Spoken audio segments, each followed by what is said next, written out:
Good morning and welcome to today's program entitled Assuring Highly Effective Teachers for All Ohio Students. My name is John Guest. I'm with the Ohio Grantmakers Forum.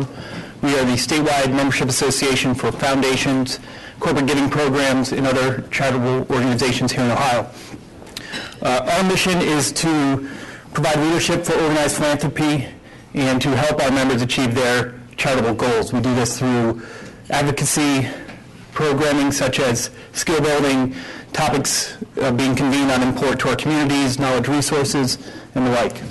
Today we are excited to join with two member organizations, the Thomas B. Fordham Institute and the Nord Family Foundation, to bring you this public convening around this important topic that is important not only to our students and our teachers and our communities, but also it's very timely with what's going on at the state level here in Ohio. We're also happy to partner today with the Civic Commons. The Civic Commons will be broadcasting today's session live via web stream on the website, theciviccommons.com. They'll also be having live web chats. They'll also have a session later today to continue the dialogue with those that can't be here today. You go home and digest what you've learned and thought about it and go and post your further thoughts. With that, I would like to turn the podium over to Terry Ryan, who is Vice President of Ohio Programs and Policy with the Thomas B. Fordham Institute. He will frame a little bit more our discussion and then hand it over to the panel and our moderator. Thank you, John. Thank you. Appreciate it. My pleasure.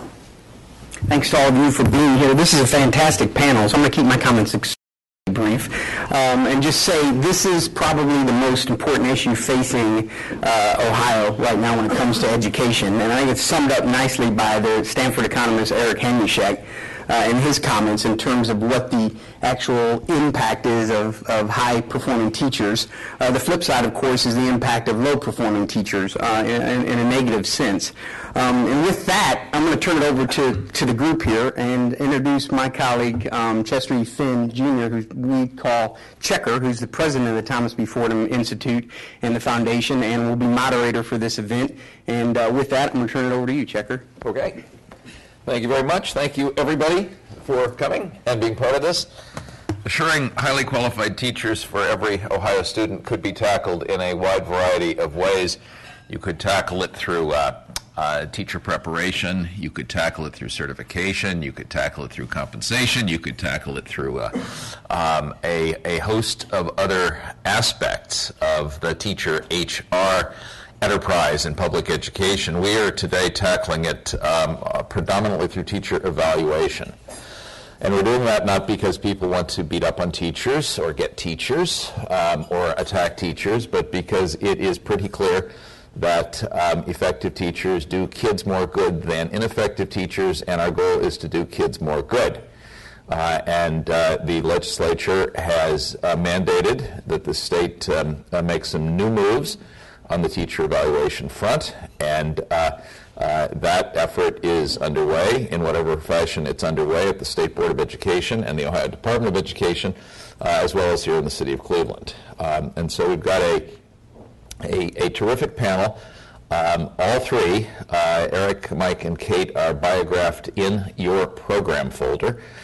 So I'm not going to take time to, with their very interesting pasts, other than to say you couldn't possibly have a better qualified group of people here to talk first about the Cleveland scene, then about an extremely interesting program in Colorado, and then a national overview by Kate Walsh, National Council on Teacher Quality. So without further ado on my part, I will hand the clicker to Eric, and it is your turn. Take it away. Thank you. Good morning, everyone. For my part, I wanted to bring some local context of what we're doing here in Cleveland, what we're doing proactively, and also some of the challenges we face. But briefly, I wanted to start with some assumptions that have driven my particular comments. And the first one is one that, frankly, is probably the most important thing that if I can deliver today is that I think we are in a time of moving teaching away from what was often considered a civil service in our country and into a full-blown profession. And I say that because I think we have, in all of the race to make changes, we've forgotten to really question why are we making these changes, what's behind these changes, why are they necessary. You know, in a civil service position, you can use checklists that say somebody has either done something or not, very quantitative. You can interchange people and parts very effectively. Whereas in a profession, you have to figure out and struggle through ways to include measures of affective qualities as opposed to the simple quantities. And so I frame that because you'll see throughout my comments that I just keep coming back to this fundamental understanding of trying to move from a civil service to a profession, which gets to what Checker mentioned, that this shouldn't and doesn't need to be a war against people, but needs to be a collective effort about how to make this fundamental move in our state and in our nation. Current evaluation systems were designed using civil service models. And so the evaluation system in my district and in many districts is a checklist. It has, you're either above, at, or below, and you check 3 or 4 things and make maybe a couple of cursory comments and submit it. There's large agreement, actually, among the profession that evaluation systems need to be improved.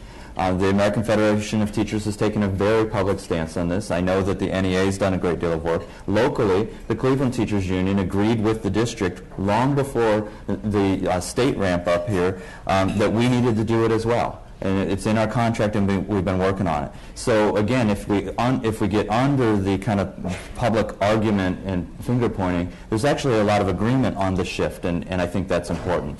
The big question, though, is how do we create systems that fairly evaluate people so that we get the best teachers in front of our students, we help teachers get better and better, and where necessary, we remove those that can't or won't get the job done.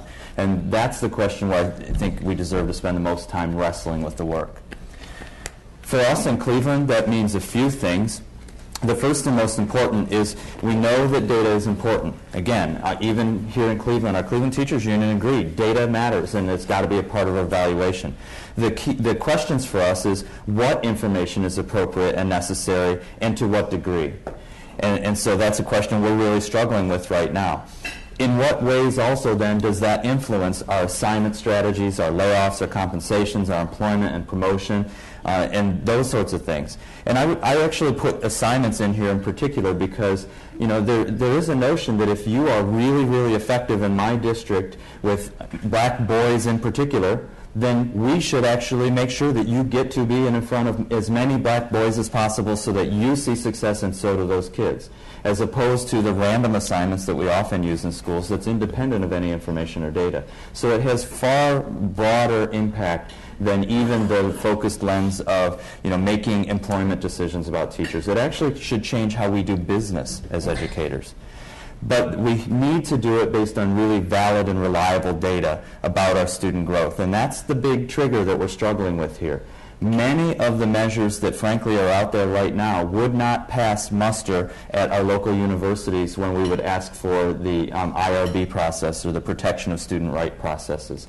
And yet those are the same tools that if we're not careful with, we're going to roll out and make employment decisions about. And so we have a responsibility in facing these challenges, again, to think about not only what information to what degree, but that it's reliable and valid information so that it's defensible. Cleveland's work, we are very proud of very aggressive work to move teacher evaluation forward, work that began, again, long before this was in our current state laws and in our legislative conversation. We are in the midst of developing a new teacher development and evaluation system. We were intentional to put development before evaluate because the goal should be both to help every teacher get better and then also to remove those who can't or won't. We're basing it on the Danielson model and working very closely with a consultant that did a lot of the work in Pittsburgh, which has really received collaborative support from both teachers and the district and actually has received national recognition for collaborative partnership. It includes many of the things that you know are important and again agreed to right in the onset, that it needed multiple measures, it needed unannounced observations and not simply the staged lessons, but that we also should see you at your very best when you know we're coming. That it should have short and long walkthrough opportunities and examination of student and teacher work as part of the data collection. And we're already implementing our first rollout of it in 24 schools this year, with our full rollout next year, and our final implementation, including our investigation of data, in time for the 2013 and 14. It is a rubric-based system, and it's important that it has 4 rating levels because now you can't tend to center, which is one of the things research shows us. You have to choose left or right. You have to choose better than average or less than average and give people projection of growth or performance. We are committed to the multiple use of growth measures where they're available, and one of the things that I have personally argued for is that we have to be careful about what is actually available and that we grow this right and over time and not just right now because of an urgency to have something in place. And it is designed both to inform professional development, to expand upon peer assistance and review programs across our state and nation, and ultimately inform practice. And so my final comments before I turn it over to my colleagues is just that this is part of our district's Race to the Top work. But again, Cleveland started this work before we wrote our Race to the Top scope of work. And so while those national and state initiatives can be helpful, I would just remind us not to forget that even in our local organizations like a Cleveland, which is often considered one of the most problematic districts in the state, that people are aggressively interested in these kinds of issues collaboratively to address them. We know the urgency of better systems. We know that they ultimately need to inform a variety of things like employment decisions, but we're very concerned about getting it right. And so with that, I'll turn it over to my colleague Mike Miles and for his introductions. Good morning. Hi, everybody. I'm glad to be here, excited for Cleveland, but also excited for Ohio, on the verge of a lot of exciting things. My dad used to say, being born in a garage doesn't make you a car. And that's kind of where you are. I think you have a chance to design the model that you want to be and change education substantially. And I, in Colorado Springs, Harrison School District, 11,000 kids, about 75% free and reduced lunch. We've been doing pay for performance for teachers for a year and a half, and this is our second full year of implementation starting this year. I don't have any answers for you. I have answers for Harrison. But I have some models or examples that might inform your work as you go down the road. So the first thing I'd like to say is that this is more about what's in here rather than the cut points and the metrics. Those are important, and we're going to get to those. But for our plan, I found over the last year and a half, you have to get the philosophy right, the core beliefs right. For example, in Harrison, we have these core beliefs. All of those are controversial. It took us some time to make sure that our teachers, our principals, are on board with all of that. We have examples of what they mean in practice, how they manifest themselves. And when you're doing really transformative work, being grounded and founded on a set of core beliefs, I think, is really important. Especially the fourth one, which says that, or the third one, there's no excuse for poor quality instruction. That's very key for us in Harrison. The other thing is trying to figure out and being clear about what the purpose for any change or transformation is, and Eric just talked about that. But for us, we want it to raise student achievement. If you're doing all this work and student achievement doesn't go up, then you're probably just spitting in the wind. And it has to have, in the end result, something good, purposeful for student achievement. Also, we do want to provide effective signals to teachers on how to improve, and then we do use it to make better decisions on employment and tenure and things like that, as you see on the screen. The other notion I'll say by way of preface is to really get a handle on accountability. Joe Klein in the Atlantic Monthly a couple months ago wrote that, if we don't change our notion or raise accountability throughout the system, there's no way to transform. And I believe that. If there's not going to be accountability and people are afraid of accountability, then you might as well just, go home and not do this hard work. And I'm talking about accountability throughout the system: superintendent, principal, teacher accountability. I think that's a discussion worth having, and to really wrestle with that before you even go down the road. There are a few other questionable premises. I know that with pay for performance, there's a lot of myths out there, not a lot of great examples of pay for performance, a lot of examples of incentive pay. So some of the myths are related to competition. There's a notion out there that pay for performance, or even tying teacher evals to student achievement results with individual accountability, will raise the competition to the extent that it would be detrimental to the effectiveness of the school. Our experience is that it has not raised competition. In fact, it has increased collaboration among teachers and principals. So that's just one. I know we're just one proof point, but it's at least one that you might look at. Another one is that this transformation costs too much. The Harrison School District in Colorado has suffered 3 years of declining resources from the state. We've gone from $7,500 per pupil operating revenue to $6,500 in 3 years. And that was a huge hit to our budget. And during this time, our poverty rate increased, and we still were able to implement pay for performance for our teachers and actually raise salaries.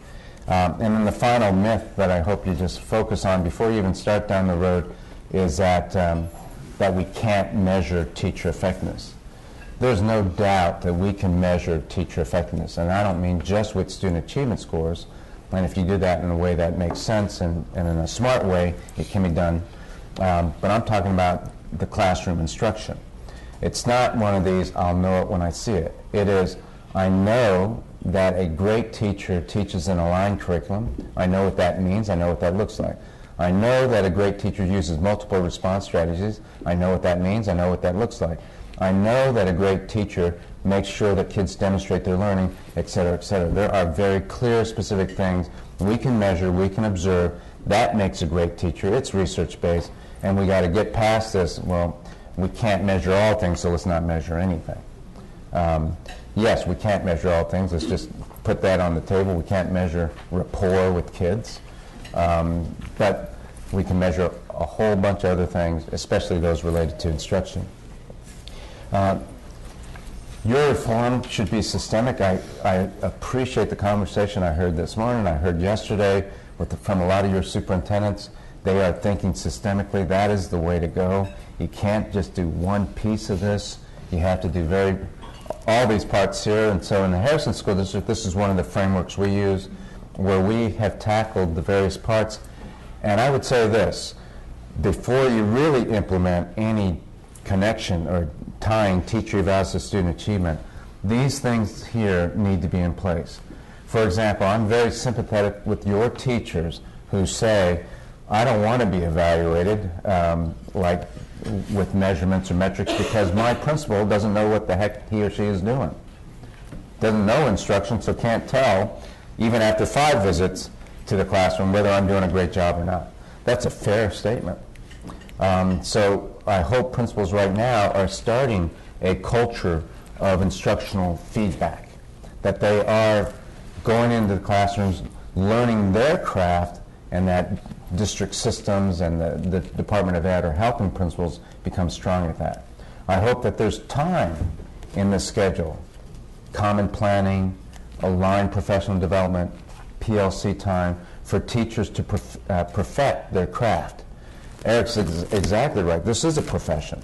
Let's treat it as such, and let's give teachers time to perfect their craft, not just tell them they're doing something wrong and then get better without the time or the resources or wherewithal to improve. So it has to be systemic. If it is, then I think the path towards tying teacher evals to student achievement and also measuring their student achievement data will be much more effective. In the Harrison District, we went from concept to implementation in 1 year. However, the first 3.5 years was all of this. By the time we got to implementation, we'd already had common assessments. We already had good principals who were instructional leaders. We already had professional development that was aligned. We already had an evaluation system that was real. And by that I mean, in Harrison, 25%, even before we started our evaluation process, our pay-for-performance process, 25% of all teachers were not proficient. Unlike the nation, where 98% of all teachers are proficient or above. And I would say in your case, and in any state's case, if after this process 98% of your teachers are still rated effective or above, then you have wasted your time. You've gone through all this spinning for no reason at all. Finishing quickly here with the Harrison plan, we've gotten rid of the salary schedule. We have 9 levels of performance, the first one being novice, and the others actually being the performance levels. And you can see them up on the screen. I know those salary figures are not impressive in Ohio, but trust me, in Colorado Springs they are. Just to give you an idea, in Colorado Springs it takes 12 years, a bachelor's, and 24 credit hours to reach $48,000, which is where you see Proficient 1, the first level of effectiveness is. So for you, I think, I asked your superintendents yesterday, they said around $65,000 is 12 years and a master's, right? So you replace 65 with that 48, and then you'll see the scale of it. So for us, a teacher could get there in 3 years rather than 12 years. Those are the performance levels instead of years of experience or college credit, which is what most teachers today are rated in the nation. Ours, like yours, will be 50% achievement, 50% based on performance. And you can see what our performance measures are. Achievement is the one that you're tackling. That's going to be the tough nut. We have multiple measures, not any one measurement. Part of it's the state assessments. Part is based on our own district-developed common assessments. And we think the elegant solution for the Harrison School District has been that we don't try to be equal, we try to be fair. That's another conversation you're going to have right up front, I hope, and don't even try to be equal. I know that sometimes people want to say, well, I have 24 kids, this teacher has 30 kids, so how can that be fair? Well, it can be fair, it can't be equal. Just like you'll never have a high school teacher have the same amount of planning time as an elementary teacher or vice versa. English teachers grade papers and others don't. So this achievement question is very complex. I'll be happy to answer any of those that you have during the morning. You had 2 more slides yesterday. Yeah, I yield some of my time to Mike because I think he needs to get into He needs this. to show 2 more slides. Well, just quickly, that's just one example of a template that shows what we use for achievement for a 4th grade teacher. If you are an ELD teacher, there's a different template. So in elementary school, we have 13 different templates. As you'll notice, the fair part is that everybody has 8 different parts for their achievement measures. And this is an example of a 4th grade. And then finally, this is the results after our first full year of implementation. You can see most of our teachers are proficient, but clearly 34% are not proficient, and we're okay with that. It's not that they're bad teachers or anything, it just means that they're progressing. And I'll welcome your questions when we get to that point. Thanks very much. Go ahead, Kate. Great. I really want you guys to probably spend a lot more time on what Mike's doing because, as I said to the group yesterday, what Harrison has done is really pretty unique in the country, and it's very much worthy of the look of states and school districts because they have really put in a successful model. And therefore they're along them most places in the country. So it really, you are very fortunate to have Mike here today. And I know it'll all upset you terribly, but I'm going to keep my remarks really brief. And because I think the question and the answers are going to be a lot more helpful to you as we get into some of the of what's going on around the country and your specific concerns. You guys have taken this baby step, although it seems like a gigantic step, of putting in a teacher evaluation system that actually measures student achievement. And in doing so, teacher evaluation is not the end goal. Obviously, it's not the end goal, but for evaluation to end up working, for all your hard work to come to any real success and meaning, you're going to have to integrate the evaluation system into important decisions like tenure, whether you advance up the licensure scale, It's going to have to matter for dismissal, and at this point, none of that is the case in Ohio in any sort of real way. So if you want this baby step to matter, it is going to be necessary that you grapple with these other areas. And I can walk you through some of what other states have done and are doing on this front. As you know, you're not alone. See, this is not moving. Moving the right side, that side. Here. Okay. Oops. Have we lost it? Well, I think we've lost it. There you go.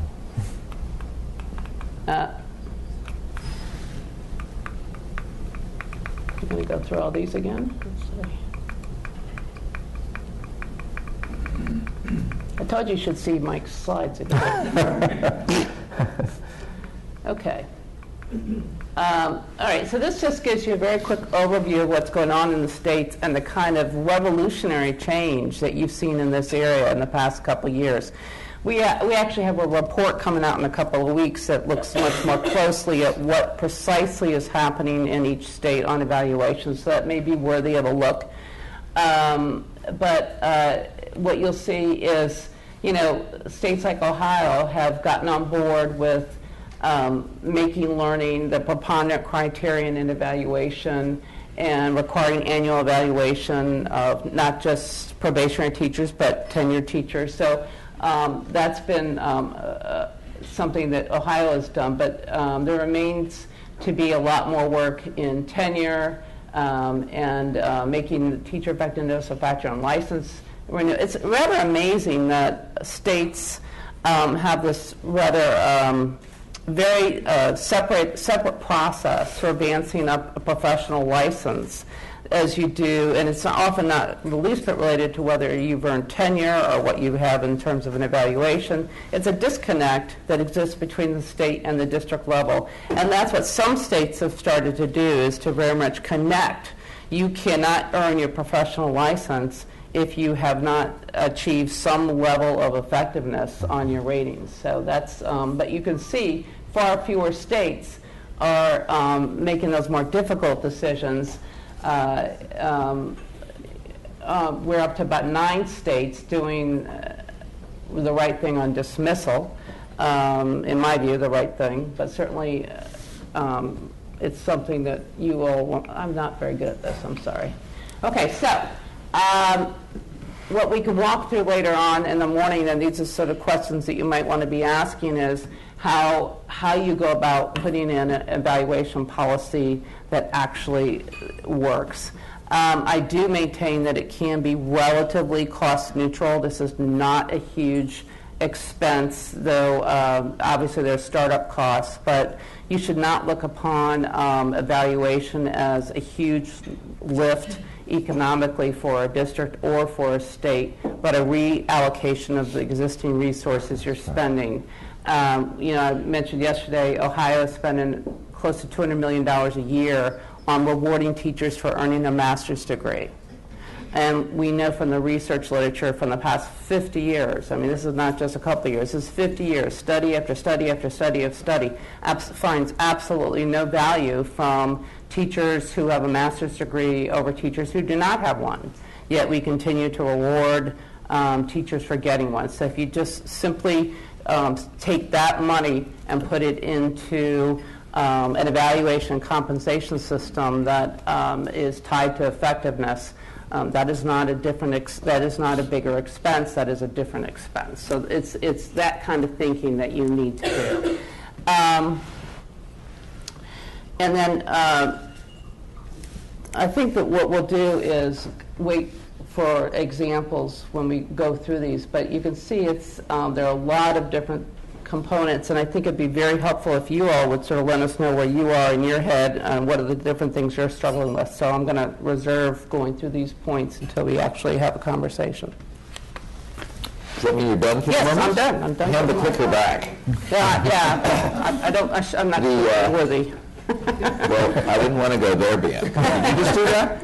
Go back to her third from the last slide. Yeah. Eric, of the 7 bullets under align all teacher policies to support effectiveness, preparation, licensure, professional development, evaluation, tenure, compensation, dismissal, how many of those are within the district's control in Ohio? How many of those can you actually make the predominant moves on? Clearly, mentoring and professional development, we have a great deal of authority. Evaluation, we've moved forward with our own authority, and of course there's been shifts there. Some level of authority and compensation. I would say those are the 3 that really have the most impact at a local level. Many of the others are tied strictly to state regulations and laws. So does the new state legislation, insofar as it can be parsed today, let's leave Senate Bill 5 out of it for the moment, because its fate is going to the polls in 6 weeks or so. But the budget legislation, the other legislation, does it improve your ability to handle these other matters like compensation, dismissal, tenure, and so on? No, I don't think it really has. I think that there were efforts to move some of these things, but I don't think that they've frankly moved. I would look at compensation as an example, something that we are interested in Cleveland, and the law says that if you are raised to the top district and it's in your scope of work, you have to do it. Well, I already had a scope of work. It was already, I already am doing. I'm doing those partnership kinds of things, and so I would not say that there's been additional changes to law that give us more local authority, either as the district leadership or the teachers union, to make moves on these kinds of things. So to get where you'd like to get, another round of state-level legislating is going to be needed? We got to have some confidence in what we're going to get in those kinds of conversations, and that we, I would argue that we have to give us the authority locally to make the kinds of changes we need. So there are rules that are in our way. That has been my stance from the beginning. I'm very cautious to weigh in and say, yes, let's go at this again based on what we've seen in an initial volley, very candidly. So let me restate that. The status quo is untenable, but the unknown might be worse? Potentially, yes. Yes, to be very candid, potentially, yes. Okay, it's a great policy framework to commence the conversation. I want to go to cost for a minute because Kate emphasized it and Mike alluded to it. I want to push Mike a little bit on cost. It seems to me that what you've done in Harrison, the costs could be sorted under 2 headings. One is the costs of the evaluation system itself, and the other is the costs associated with performance pay tied to the evaluation system. I'm assuming that the cost of putting in place an evaluation system is less than the cost of a performance pay overlay on the evaluation system. You did both of these things in a declining budgetary situation? Yes. Can you say a little bit more about how you pulled that off and what the costs turned out to be? We did both of these things in a declining budget situation. I think I told you my per pupil operating revenue and decline in that. But we say in Harrison that you always have enough money to do what you prioritize. So we just made it a priority and we figured out how to do it. We did get $800,000 over the last 3 years from the Daniels Fund in Colorado. But when you have a $107 million budget, that's not a lot of money. That $800,000, though, did go to implementing the evaluation system, meaning it went to the design of curriculum and assessments. The big cost for us on starting a rigorous pay-for-performance system was our common assessments and the curriculum design. We added 4.5 FTE, to be specific, to our curriculum and assessment department. That's where the big cost came. Everything else we did raise, the salaries have increased under pay for performance, but the reason why we're able to do this and sustain this over the long haul, and we've done several projections, is because we're using our money differently. It's what Kate said. It's not, we didn't get more money. Actually, we got a lot less money from the state. We about $4 or $5 million cut a year from the state. So we got significantly less money, but we're able to do it because we're using the money differently. And just give you a couple examples. We no longer pay for mentor teachers, because if it's a true profession, then your other professionals will take the new person under the wing. I was a diplomat, and when I got to Moscow, I didn't get a mentor, a paid mentor. The group, the diplomats who were there, took me under their wing because they didn't want the new guy to screw it up. And that's how, that's how other professionals work. We don't pay for department chairs. We're going to pay you a really good salary because they pay for performance. If you've proven yourself as an effective leader and teacher and getting results, then it's your responsibility to be the department chair if we ask you to be. We don't pay for training on Saturdays or after school or anything like that if that training is voluntary and if that training is to help you become a better teacher or principal. So we just think differently about how we use the money, and I think it's a more professional way of compensating people. You said that your current per pupil figure is about $6,600? $6,500. $6,500. Eric, what would be a oversimplified per pupil figure for Cleveland this year? Probably at high 11,000 or low 12,000. Low 12. Okay, so close to twice the Harrison per pupil. Not quite twice. Okay, Mike, let me unpack something that I think I came to understand yesterday, but I'm not sure, and then I want to bring it back to Cleveland. Your evaluation system, and I put I think the right chart on the board, is 50% performance and 50% achievement, correct? That's correct. And performance, in this case, are a number of things that the principal of the school is primarily responsible for judging? Yes, on the performance side, which all of us know to be the observations and the walkthroughs, or spot observations we call them, of a teacher's ability to engage kids, to deliver an aligned curriculum, to demonstrate learning, all of those things, including professional practice, is assessed by the principal or assistant principal in the school, and that's 50% of their entire evaluation. So how'd you get a set of principals that are good at this? Yeah, and that the teachers have confidence in being good at this? That's a great discussion, and I hope you have conferences or workshops on that, or panel discussions about principals development, because I think that is going to be key to reform. And the answer to the question is, it took 3 years for us to get the 21 great principals that we have now. And there were several that we had to move out of the system, and most, though, we had to develop. Lots of training, lots of instruction on how to give good feedback, how to look at classroom instruction, what multiple response strategies were. We do a lot of job-embedded training of principals. That means coaching right there on the spot principals on how they coach teachers, etc. So that's a huge capacity. That was a huge capacity issue for us when we started. It's no longer one, but it means that we have to continue to professionally develop our principals. So do you no longer get the criticism that this is all subjective, the principals are biased, they can't be trusted, they're just former gym teachers? That's a question we were concerned with from day one, and I think it's a fair concern by teachers, as I've said earlier. So no, we no longer get that because, and we do anonymous surveys of our staff and climate surveys all the time, and we ask the staff, do you feel that the instructional feedback you're getting is helpful? Do you feel that you're getting the support from your building leadership team? And our numbers are always high in those areas because the principals are getting that sort of training.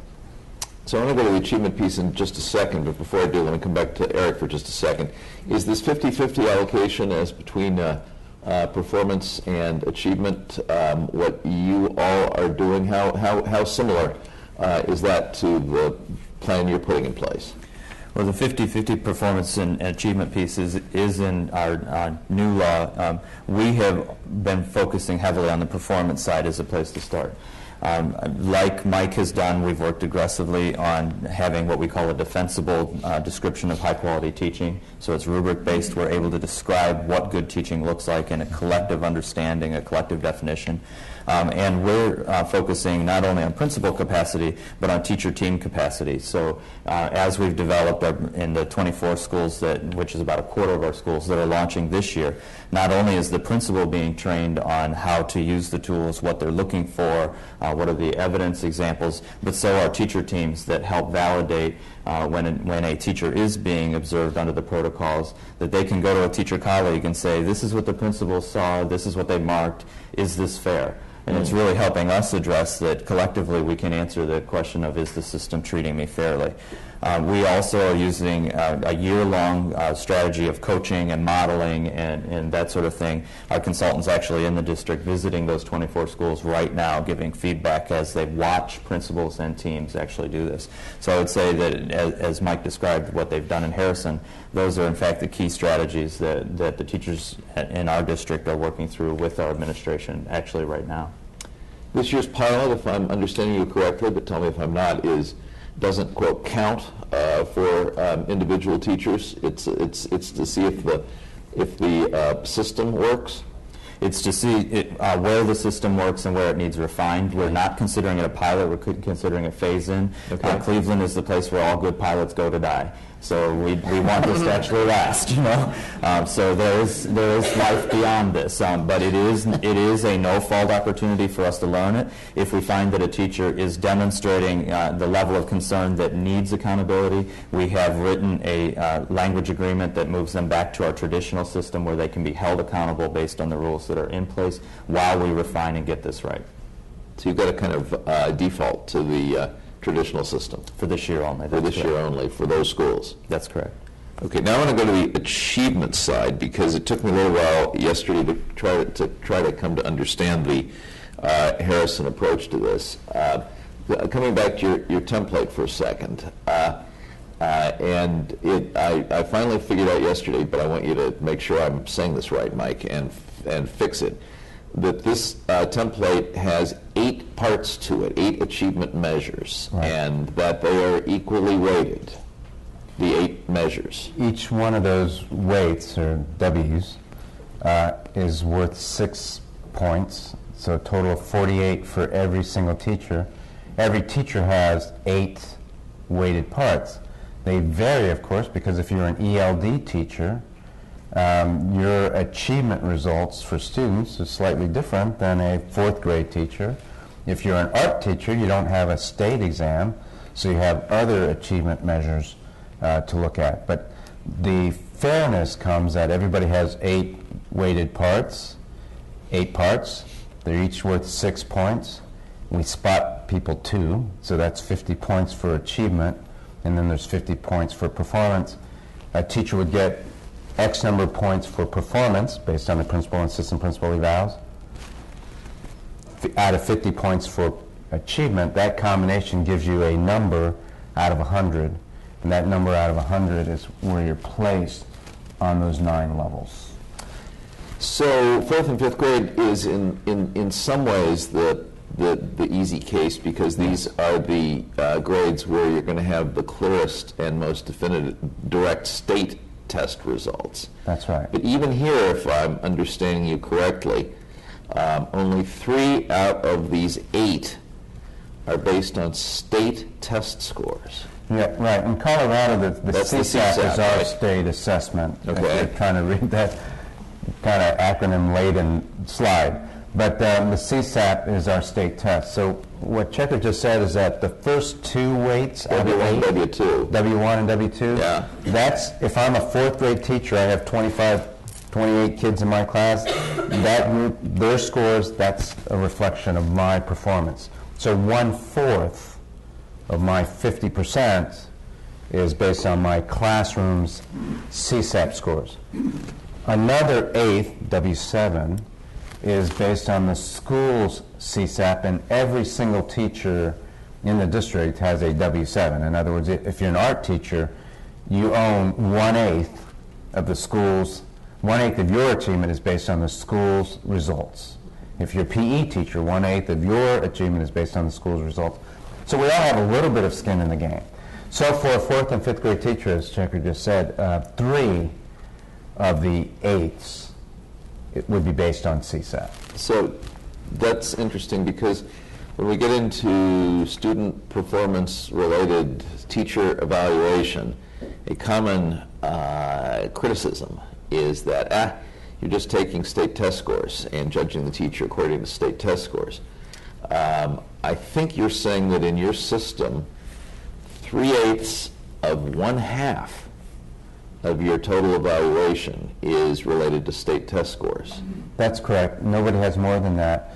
The other notion, though, that you can't see on this slide because we didn't give you any cut points or anything like that, for every 8th that's related to CSAP, we actually look at status, which is proficient and above measurements, longitudinal growth measurement, norm reference, and a longitudinal growth measurement criterion reference, and we take the best of the 3.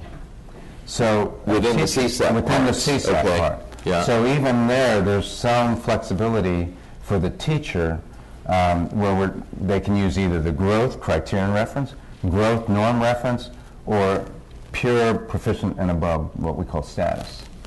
You want to take a minute longer and unpack what these other achievement templates are, because the codes up there aren't absolutely crystal clear to everybody in the room, including me. Really? Really. You don't know all those? I'm slow at a lot of things. CBM, we call them curriculum-based measurement, but really there's semester exam.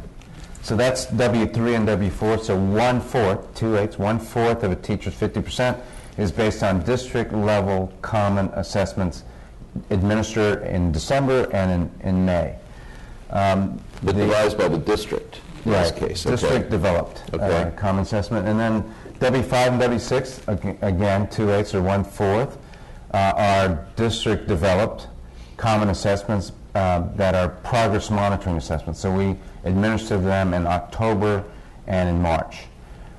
So they're not as hefty or wieldy as the semester exam. They're more like quarterly exam. And then you know what I've said what W7 is and W8. Our intent for this 50% is it has to be based on student achievement results. W8 is the only one that's an individualized one, meaning the teacher sets that with their principal at the beginning of the year related to achievement. There's a rubric to grade it, and that gives you the 8 weighted parts for 4th and 5th grade. Now, the phrase you have not used, at least unless I missed it, is the phrase that is on so many tongues in Ohio, which is the phrase value added. You are not using, if I'm reading this correctly, what Ohio would regard as a value added metric here. Yeah, I know there's some confusion around the term value added versus longitudinal growth, so we won't get into the real technical details of that. Colorado developed its own longitudinal growth measurement. It is norm reference, and so students who are reading at a certain grade level are compared with other students who are reading at that grade level. And the criteria is to beat the median for your peer group in the longitudinal growth. But that's only one part of our measurement structure. The rest of it does not include that longitudinal growth, just the CSAP. Eric, how comfortable are you with Ohio's current value-added student evaluation system? We have a lot of work to do on our state-level value-added system. You keep throwing me the easy questions, Checker. Thank you for that. You live here. We have a lot of work to do. Again, it's something that across our state, particularly rates the top districts, and including Cleveland, we're looking at it at teacher level. But we have a number of things. First of all, that it's a proprietary formula, so we can't even actually see how it works. We have to ensure that the data that informs it, particularly for a district like mine where we're highly mobile and those sorts of things, is accurately reflecting what teachers are being accounted for. And then we still haven't addressed it in the way we're using value added in this point, where it's only 4th through 8th grade, only reading and math. We don't have it for any other subjects or grades there. We also have it as a single measure. which is very different from a robust number, multiple measures that can be looked at, that include both state and local, all focused on achievement. So, without getting at the underpinnings of this, but it sounds very scientifically sound. It sounds like they're using valid and reliable measures, and that they're using multiple to get a combined effect. That's very, very different from a single-handed, use this one measure, this one report. And the single biggest problem with our current value-added system is that it's invisible until after the students have either succeeded or failed to meet those gains. And only then, after children have left my classroom, can I have any evidence that I was off track and should have been doing something different. So it doesn't even provide formative information, whereas the progress monitoring and the mid-year measurements allow a lot more. If I'm a teacher being held accountable, I also have the authority and the opportunity to see how I'm doing in that. We're missing those pieces.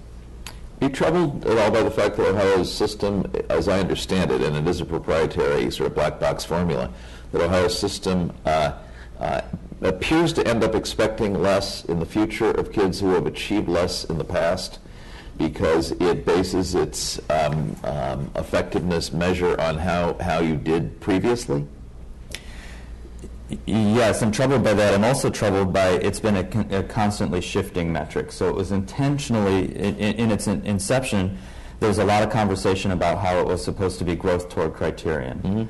And then it has made fundamental shifts to a norm referenced. Well, someone is always at the bottom of the norm. I mean, that's what norming happens. And so there is a presumption that no matter how much growth you make towards standards or how much gains you make in proficiency, if you are at the bottom of the norm, that you underperform somehow. And whatever measures we have to ultimately pass the sniff test. They have to make sense to the common public. They have to make sense to the people who are being held accountable to them. They have to make sense to me as a school leader.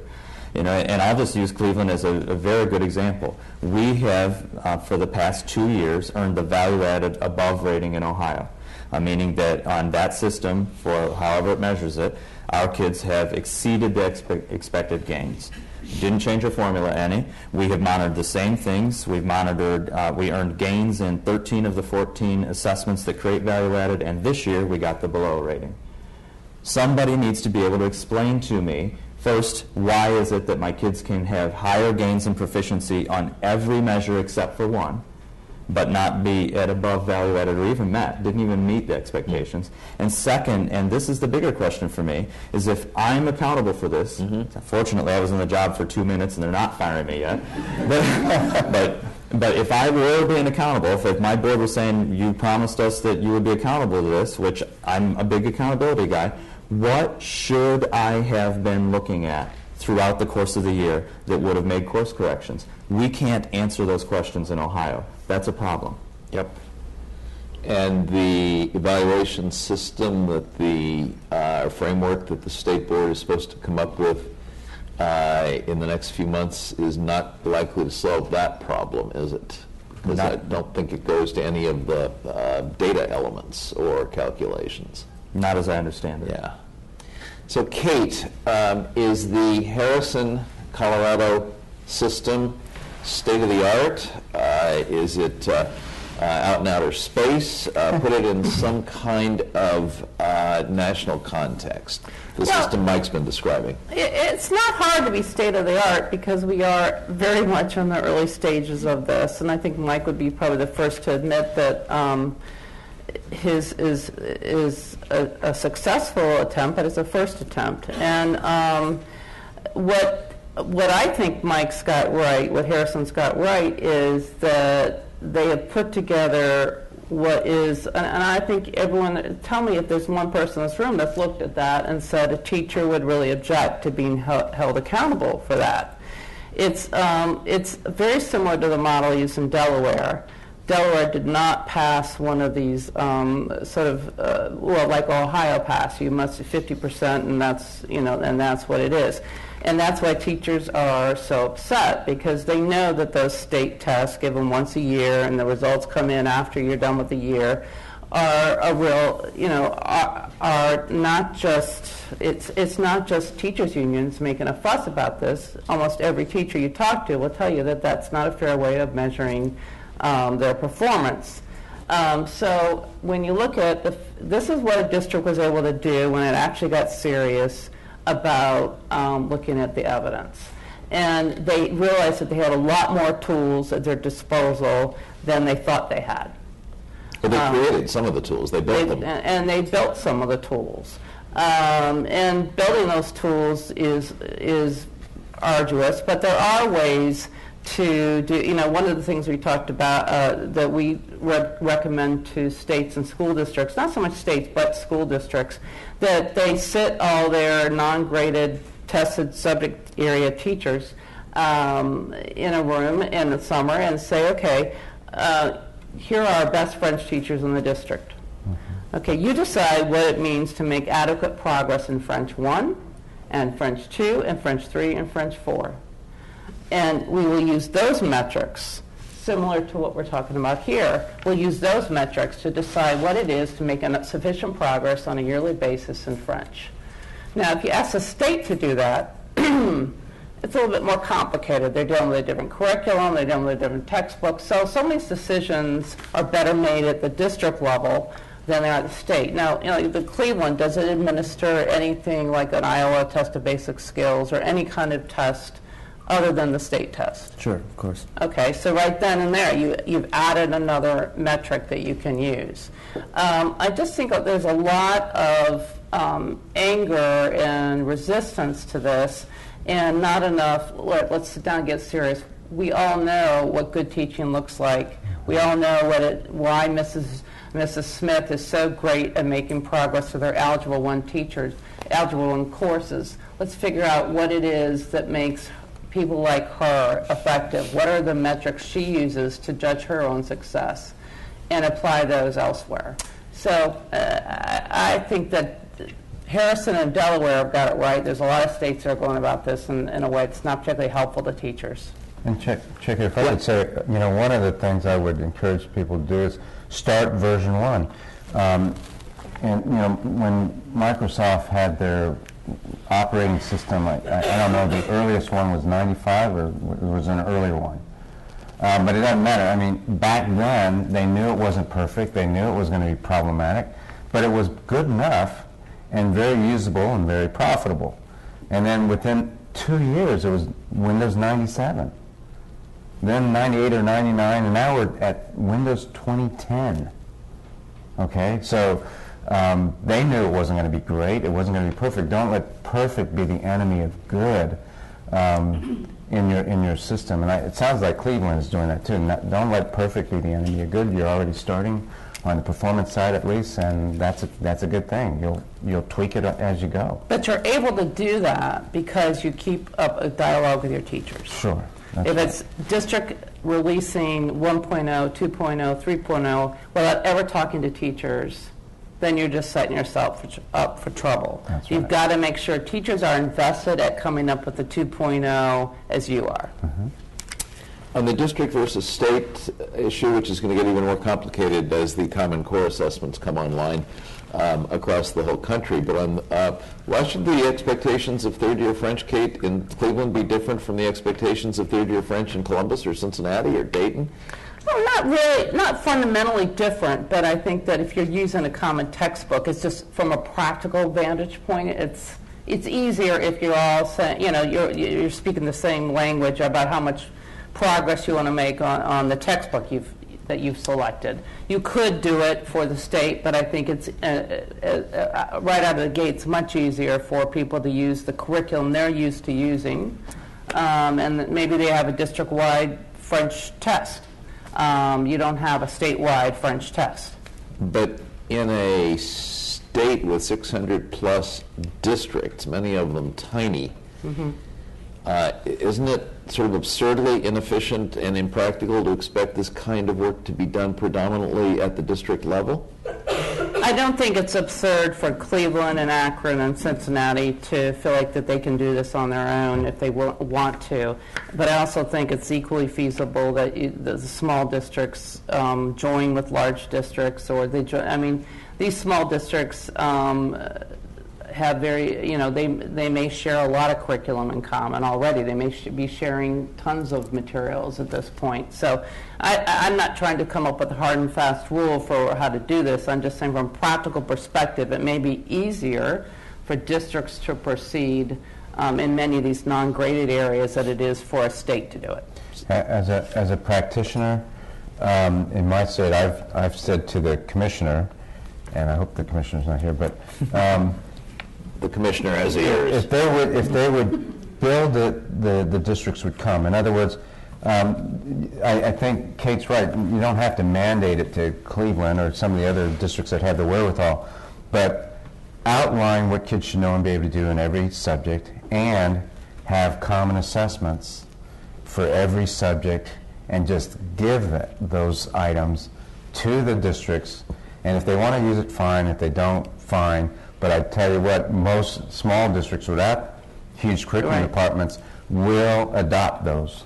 There are basically 4 approaches taken by states towards this. One are those states that are actually mandating you must do all this, which is very hard. And every state I go, I always wonder how this is, but every state I go travel to, they always say, well, we're a local control state. So you have to go to a state where they say we're not a local control state. Hawaii. But anyway, I know yesterday people were saying Ohio's a local control state, whatever that means. And then there are states where you opt in. You opt into the state system, or you can opt out. And the state, you understand the difference. This one is you decide that you're going to go off and do your own. The other one is you can come in and say, oh, give us your help. And then there are states that are collectively bargaining every aspect of the evaluation system, and those are the real problems. Nevada, Michigan, those are the states that are just, I don't know how they're going to work. Collectively bargaining at the local level. At the local level. So there's no state activity really. It's a recipe for disaster. Wouldn't be the first time for some of those states. Yeah. Back to Colorado for a second on this issue of many districts. Have any of the other Colorado districts been beating a path to your door to either understand or get in on or replicate the Harrison system? I think, yes is the answer, but most of them are in a learning and wait and see mode. Mm-hmm. My colleagues in the immediate area of Colorado Springs said, Mike, we're glad you're doing this, but we're glad you're doing this. Because, we, like you, we have to have an evaluation system tied to student achievement by 2013, 2014. But a lot are waiting, and my admonition to those folks is don't wait. Maybe you wait on the actual tying the eval to achievement, but all those systemic things, making sure your principals are well trained, making sure you have an evaluation system that outlines clearly what teachers should know and be able to do, professional development that's aligned. All of those things you don't have to wait on. And for most districts of any size, over 5,000 maybe, you can start developing common assessment or progress monitoring assessments also. So don't wait. Let's leave 4th and 5th grade for a minute and go to the French teacher, the history teacher, the art teacher, the gym teacher, the home economics teacher, if you still have such things, the driver's ed teacher, whatever. How do you, well, there's no state testing is really my point. Or if there is a state test, there's nothing from one year to the next. Mm-hmm. Sort of end of course examine one time in one subject in 1 year. How have you all dealt with those teachers where you haven't had any kind of relevant state test to even start with? Mm-hmm. A couple of responses to that quickly. One, I think if you put a bunch of elementary art teachers in a room and they knew each other's work, and knew the product that their kids were putting out and knew the state standards, I think those teachers could easily say, this teacher is more effective than that teacher. In Colorado, we're lucky we have state standards in art, elementary art. We have state standards in almost everything. So we are asking our art teachers to teach the state standards, and I think we can come up with objective measurements of that success. So yesterday I gave the example, I'll give it again today. For elementary art, I think 3rd grade, one of the standards is that a 3rd grader will know value, which is an art term, gradations of color. They will know emphasis. Actually, that's a second grade standard. Emphasis. They will know, a fourth grader will know perspective. How to shade. A fifth grader will know how to shade objects to make it look three-dimensional. Those are actual standards. So if those are the standards, then a good art teacher gets better results in those standards, and a poor art teacher doesn't. The poor art teacher is the one that we have that for Halloween, they have their kids for 2 weeks, cut out that paper plate, the eyes, color it, put a little string for hair, put a string in the back to tie it out, and that's called art. And it might be, but Thank you, Michelangelo. it doesn't measure the standard. So you can do the paper plate, but one of the standards for fourth grade is lines of symmetry in art. So make a mask with 3 lines of symmetry, and that's measuring the standard. So we have developed our own assessment, just like good art teachers do, that measure lines of symmetry, emphasis, value, perspective, and they're pretty easy to do. How do you score them? We use a lot of, for scoring, we have a lot of outside consultants. So we brought in this year, we brought in 3 former art teachers who are retired in the Colorado Springs area. We trained them on a rubric. We took pictures of all the art, and there were short assignments for art, like here's a circle, shade it to make it look three-dimensional. And we had the teachers, former teachers, grade them based on this rubric.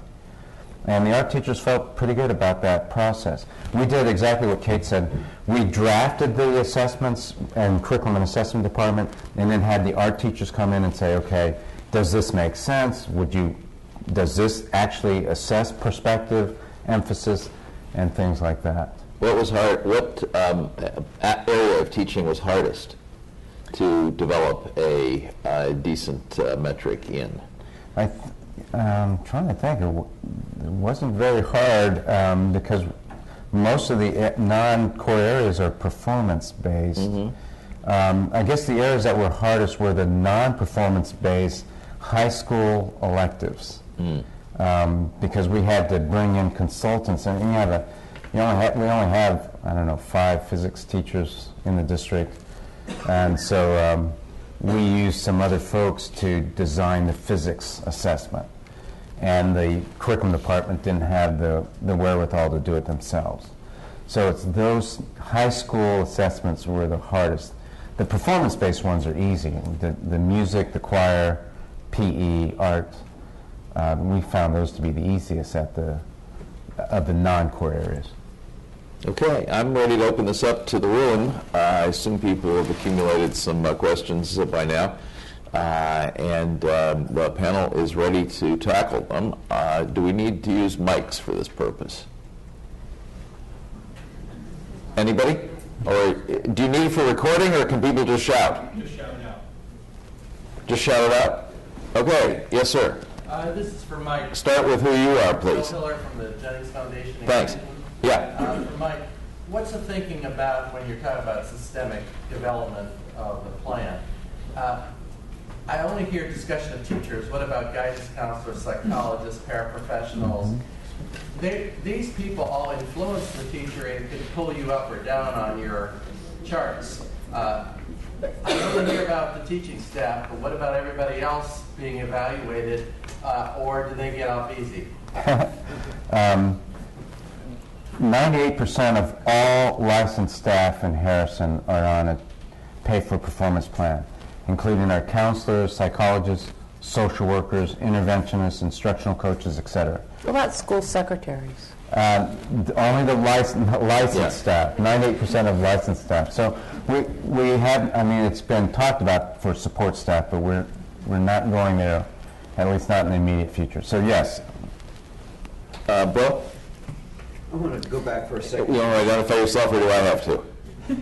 Bill Sims, the Ohio Alliance for Public Charter Schools. I want to go back for a second to this fair and equal proposition and the foibles of human nature. In a large school district, we can say that we're going to train principals and that they're all going to be equally fair, but you have to be suspicious that some will play favorites and so forth. I had an intern, a former naval officer, hear about this and remark that the way they do this in the Navy is that every commander grades on a 1 to 5 basis, and they take the average, and then you're graded on your performance by how far above or below the average is for that particular commander. And therefore, you can change and go under different commanders and theoretically get a fair assessment. Is this something that you, Mike, or Eric, have considered in the subjective area of assessment by principals? We don't do it that way. I think there's a real balance between the complexity and the logistical problems that would create and the requirement for principals to be good and effective.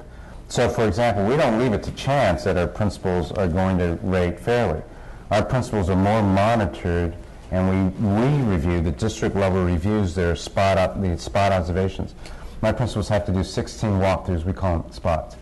16 walkthroughs per teacher per year, not counting the 2 formal observations and summative, and 8 for every tenured teacher every year, not counting the observations. We do a mid-year review of them and a systems review of them. One's in November, December timeframe, the other's in April, where we review their walkthrough forms.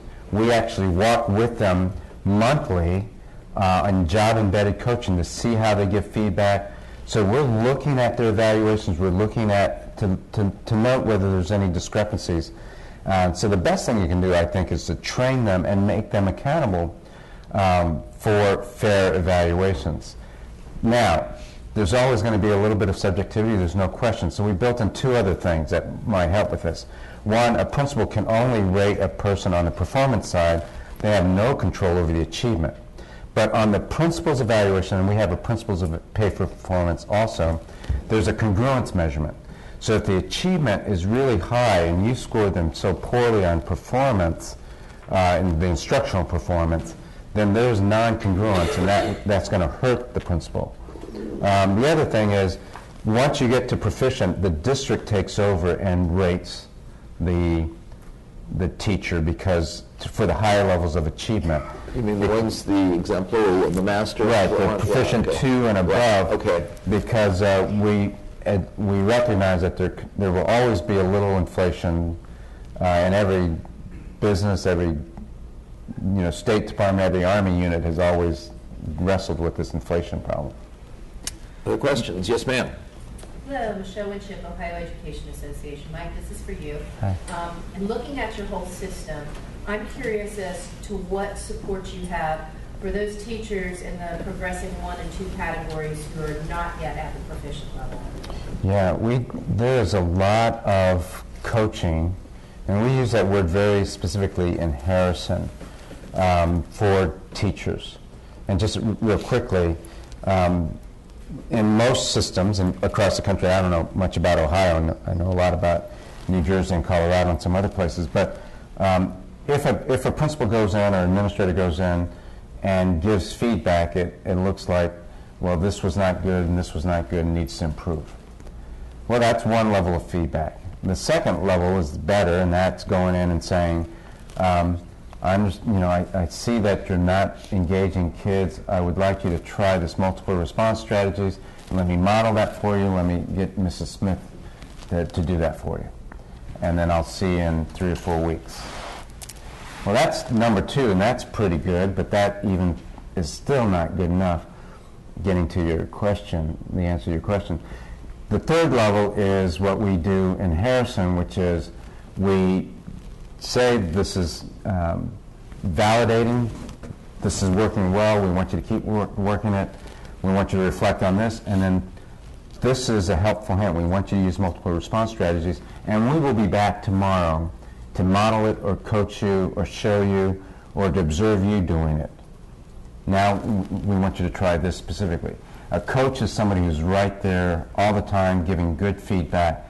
And that's what we try to do in Harrison, and that's the biggest professional development. It's job embedded. Yes, we have workshops. Yes, we have Saturday trainings, after-school training. We have every Monday an early release or late start, early release for elementary, late start for secondary, where teachers can get together, like I said, to improve their craft. 2 of those Mondays are official PLCs, and 2 are staff development. Terry? Mike, as you've been doing this, has it gotten easier to recruit new teachers to the district? Is this having an impact on your recruitment? Is it something like, wow, this is a place I want to work? Or on your retention, are people fleeing? We could, first this question, this side of the question, it's a hard question to answer because we've had a down economy in Colorado, and so when you do, at least in the urban areas, recruitment's going to be easier.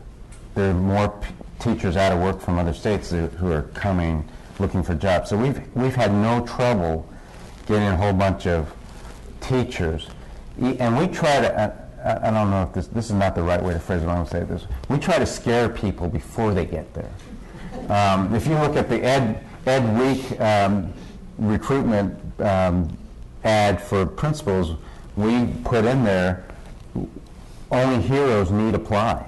There's a document that all candidates to the Harrison School District have to read, and that says, this is the toughest place in Colorado to work. You will be given a lot of feedback. You'll be coached. You'll be supported. You'll be given the training. But the search for excellence and the pursuit of high-quality instruction is relentless.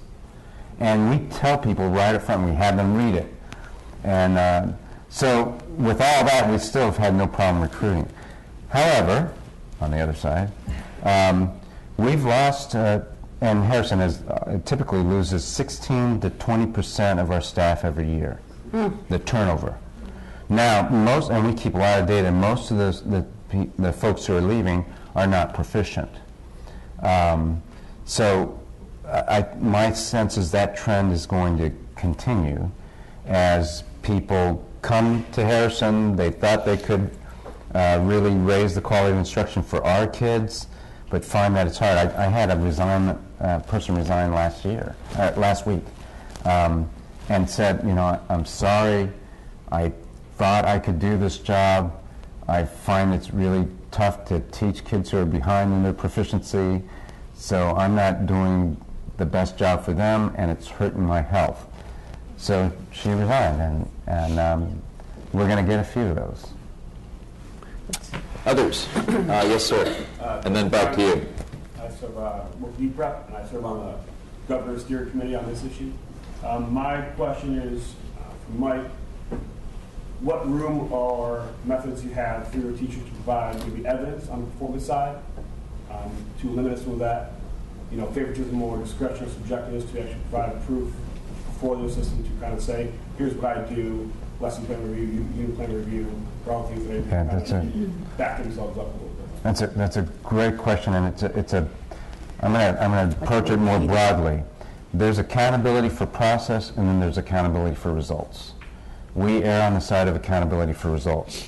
One of the problems with evaluation systems in the past and currently in the nation is that it's a lot of accountability for process.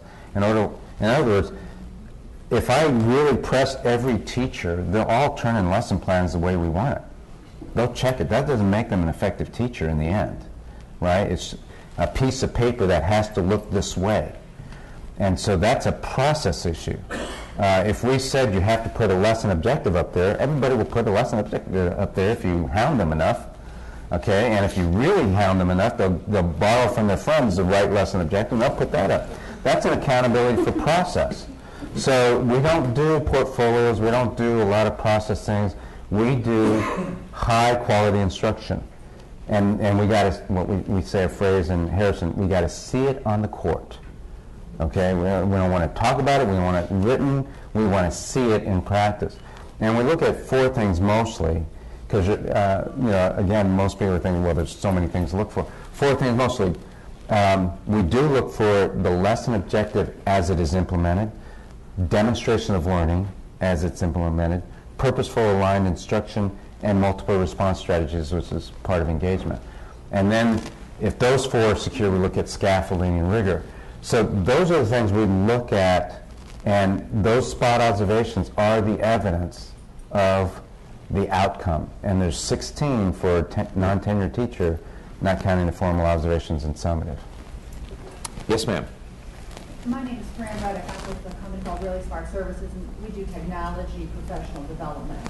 And everybody wants the teachers to use all this technology. And I'm interested in how, for your lower turnstile people here who are not proficient, how you're addressing their use of technology, and this is basically for all of you, in how we're going to evaluate teachers in their use of technology against all of these performance and achievement measures.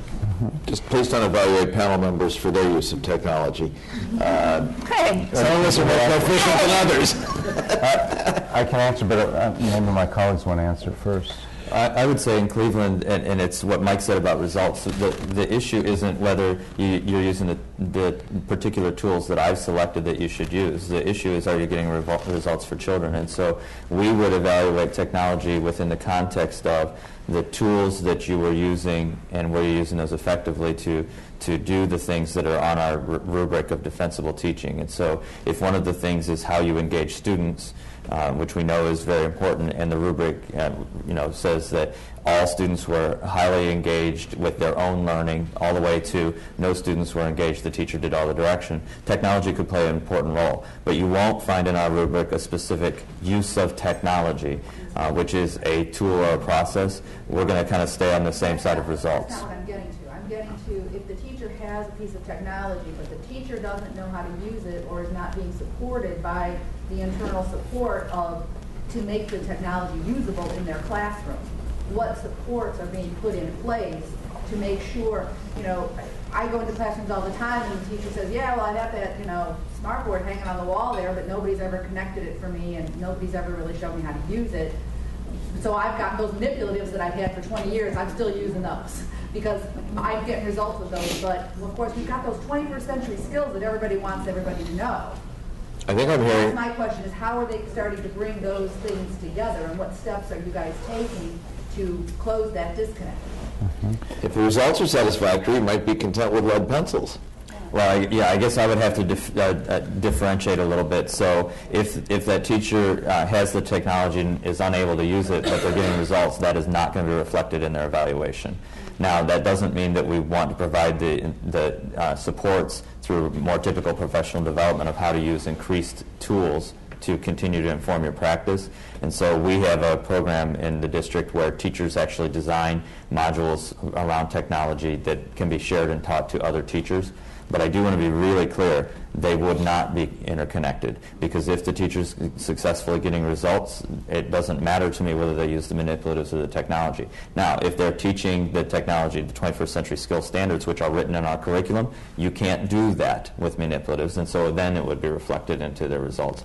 But results is the driver, not the tools. I agree with that. I want to also challenge one other notion. And that is the professionalism and who's responsible for learning the technology. We say that we have a lot of technology in our schools. We do the same thing. A lot of teachers are using a smartboard as an expensive chalkboard. So, I mean, what's the difference in the whiteboard that you have over here? Or this is my favorite, using the clickers because that's supposed to engage kids. And Johnny's sitting back here, he's clicking A. And then he clicks B, you know what I mean, where you get the, so, I mean, Johnny's still not engaged, he's got a clicker in his hand, but, that's not the same thing. So, we want teachers to engage kids and use technology to get success. If there's a smartboard in your room, figure it out. First of all, you're a teacher, you're a professional, you have a bachelor's degree, you mean tell me you can't figure that out? And by the way, get a fifth grader to show you. Our younger teachers come in and they have no problem with that. But it just kills me that we have to have a technical person to hook up a printer. Right. You don't need a technical. Now, you might need a technical person to hook up a printer that's not in your room. What do you call it? Network printer. Thank you. Oh, that's cool.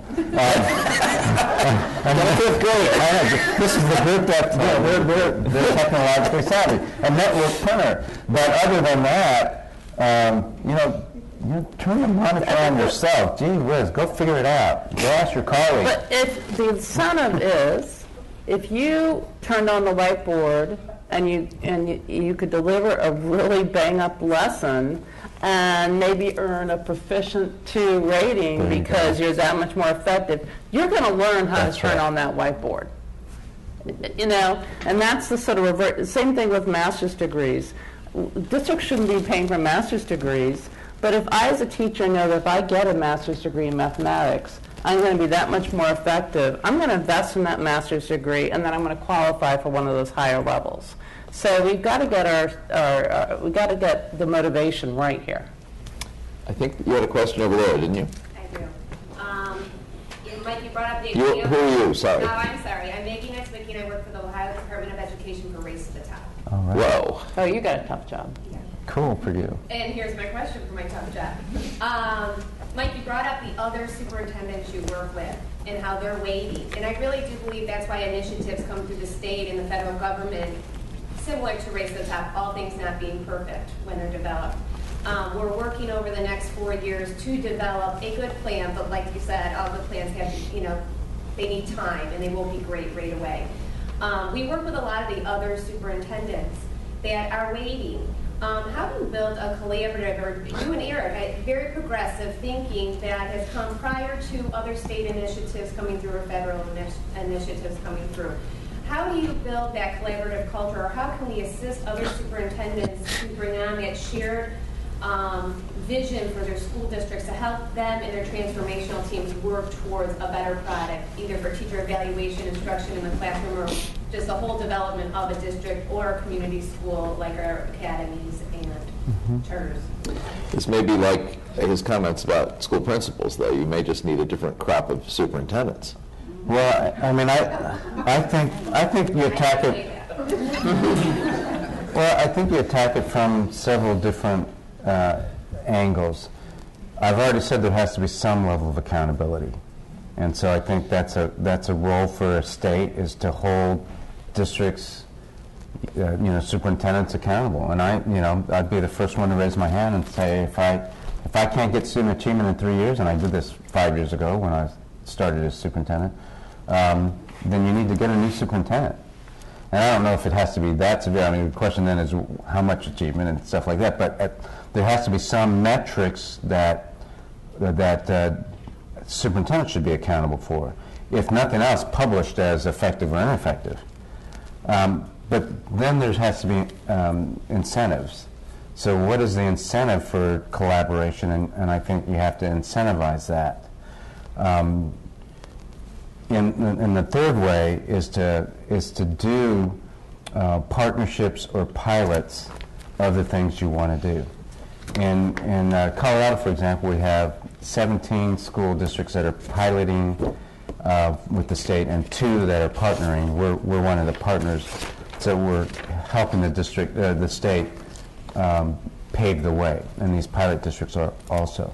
So I think a combination of all those will actually be the right combination to move superintendents forward. I guess I'd just briefly say I've done most of my career in Ohio. First, to Mike's point about superintendent accountability, I got 1 whole year, so we'll see if I'm here next year at this time. Like the 49er coach. But to your point, and so 3 doesn't sound so bad, does it? It's pretty good. But at least the economy's great and everything's heading my way. So.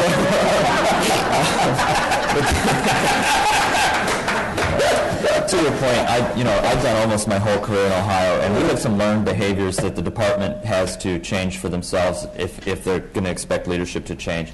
Race to the Top is a glaring exception of how we've worked in the past. Ohio as a department, and often in legislation, has been very prescriptive. So why would I try to do something when I know I'm going to be told what to do at the end of the day? And so my job is to sit tight and wait until I find out what I'm going to be told to do in my local control environment. very candidly. And so if you decide to step out ahead of that, which we have tried to do in Cleveland, you do it knowing you're going to fight the department every step of the way. And I don't mean to be critical, I just mean to be candid. Race to the Top is a glaring exception, in my opinion, in that we actually got to write a scope of work that said how we're going to do the work, that went through a validation process that we're accountable for, and where we in Cleveland have had bumps in it is when the State Department has called up and said, oh, by the way, in its assurance E, do everything that the department tells you to do.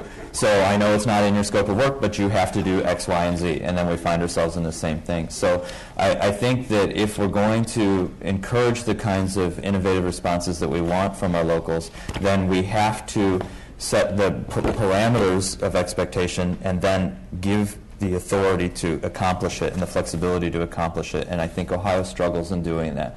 We often tend instead to say, here's what it has to look like. And so why wouldn't I sit and wait? Now I'm glad you asked a question. You can take that back to Columbus. And it's nothing they haven't heard from me before. So.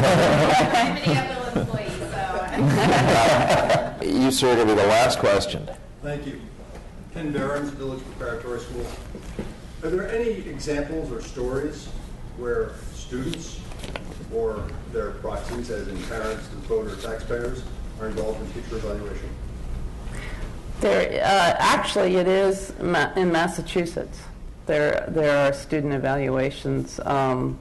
I'm not sure the degree to which they're actually counting in a formal teacher's evaluation, but every teacher must be evaluated by their students. But the most interesting thing about student evaluations is the results from the Gates work, the MET findings, yes, in which they show that they're looking at to find out how much various things correlate with student achievement. So they're looking at the Danielson framework, and they're looking at all sorts of other measures, or trying to look at student work. There, various factors, tests, everything that you might come up with that we could use as multiple measures to evaluate teacher effectiveness. And in their first release of results, what was truly amazing was the degree to which students' evaluations of their teachers correlated with teacher effectiveness. And the Gates, if you haven't, there's a natural inclination to think that it's going to be a popularity contest because Mrs. Jones is mean or whatever. But Gates structured the questions that are asked of students very smartly. It would be very hard to answer the questions in such a way as to slam some teacher because he happens to be too strict. But what's most interesting, what they said, is it goes down to fourth grade. They didn't even try first, second, and third graders. I think they might. But, kids as young as fourth grade are able to tell you how effective their teachers are. And if you think about it, it makes so much sense. They spend 180 days with this person. I mean, nobody, not even, 15 walkthroughs can approach that. So I think that the release of that data has spawned a little bit more interest and acceptance on the part of school districts and states to think, maybe there is a sensitive and appropriate way to handle this. But it is a little bit of a tough conundrum because you don't want to give kids that power. It's saying, it's only their education. Yeah, right.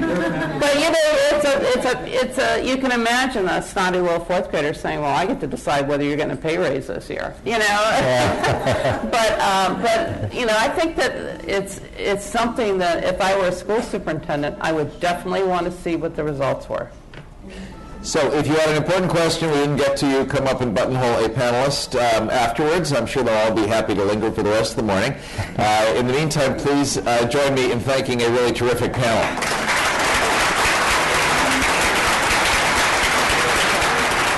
And just one more point. Those of you that parked in the City Club lot, we will validate your parking ticket at the registration desk outside. Class dismissed.